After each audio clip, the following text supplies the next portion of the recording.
চৰকাৰ নিউজ চেনেলটোলৈ। দেশ বিদেশে ভৰি পৰিব অসমৰ কৃষকৰ কেঁচা শাক পাচলি। নগাঁৱৰ এটি ছাপ্লাই কোম্পানীৰ কৃষকৰ কেঁচা শাক পাচলি বিমানযোগে উৰা মাৰিলে সুদূৰ ডুবাইলৈ।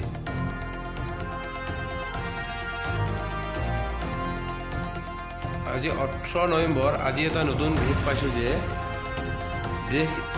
বিদেশ ভৰি পৰিব অসমৰ কেঁচা কৃষকৰ শাক পাচলি। এই ঐতিহাসিক মুহূৰ্তৰ সাক্ষী হৈ ৰেল বৰঞ্জাৰ বিমানবন্দৰ।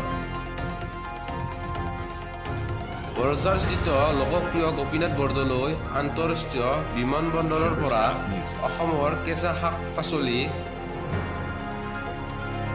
পটল, বেঙেনা, নেমু, টেঙা, কেৰেলা, বিন, মটৰ সৈতে ভৰি বিভিন্ন কেঁচা সামগ্ৰী যাব বিদেশলৈ। দেওবাৰে বৰঝাৰ বিমানবন্দৰৰ পৰা পোনপ্ৰথমবাৰৰ বাবে নগাঁৱৰ এটি ছাপ্লাই কোম্পানীৰ কৃষকৰ প্ৰায় 5 কুইণ্টেল কেঁচা শাক পাচলি বিমানযোগে উৰা মাৰে সুদূৰ ডুবাইলৈ। ইয়াৰ পূৰ্বেও অসমৰ কিছু শাক পাচলি বিদেশলৈ গৈছিল, যদিও সেয়া কলিকতাৰ বিমানবন্দৰক কাষ্টম ক্লিয়াৰেন্স হৈ গৈছিল। কিন্তু এতিয়াৰ পৰা পোনে পোনে কাষ্টম ক্লিয়াৰেন্স হৈ যাব বৰঝাৰ বিমানবন্দৰৰ পৰা।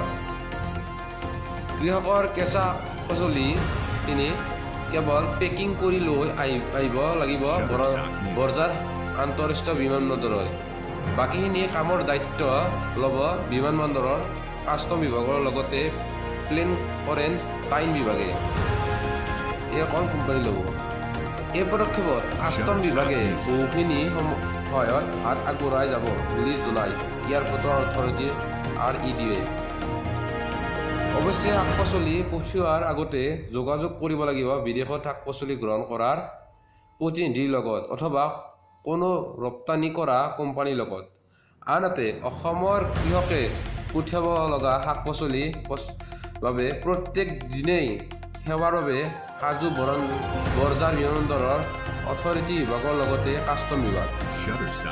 এই সুখবৰে নিশ্চয় অসমৰ কৃষকসকলৰ বাবে সুখৰ বতৰা কঢ়িয়াই অনাৰ লগতে অসমৰ কৃষকসকলে পাব সঠিক মূল্য। ধন্যবাদ নিউজটো চোৱাৰ বাবে।